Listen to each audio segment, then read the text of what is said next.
في محاولة منه لتقليد عملية ذبح شاهدها في مسلخ بمدينة الرياض، أقدم طفل سعودي على طعن شقيقته البالغة من العمر 1.5 عام في الصدر والرقبة، لكنها نجت من الموت بأعجوبة.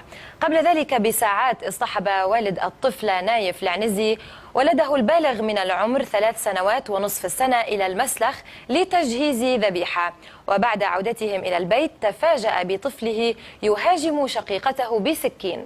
المصيبة الأخرى التي تعرض لها والد الطفلة هي أن المستشفى الأهلي القريب من منزله رفض استقبال الحالة، كون التأمين لا يشمل إيقاف النزيف، ما اضطره للتوجه إلى مستشفى الحرس الوطني الذي استقبل الحالة وأنقذها من الموت.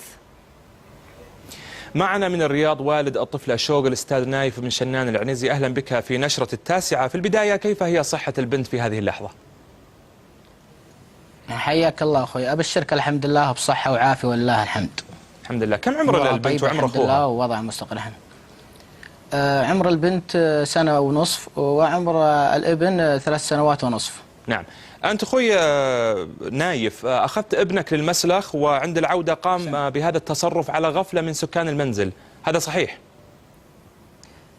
اي نعم صحيح، ولكن يعني الهدف منه يعني مو متعمد، هو له طفل يعني، ولا هو عارف يعني وش الموضوع اللي قاعد يسويه أصلا.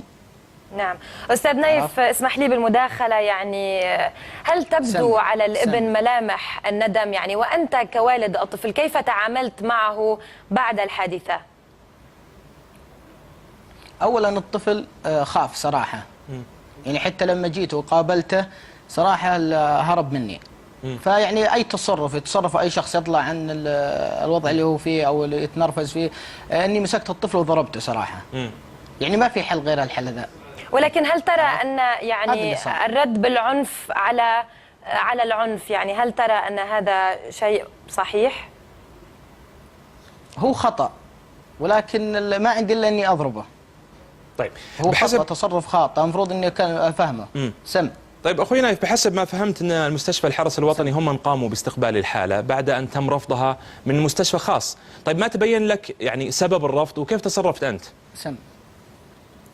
والله شوف، هو اللي أسعفه أخوي لما جيت حضرت المستشفى.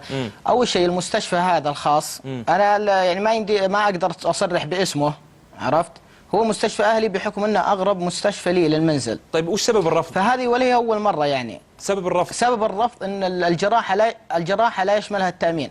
معناته مسألة مادية مو مسألة قبول الحالة. لا نعم، مسألة مادية وليس قبول الحالة. يعني أنا كلمت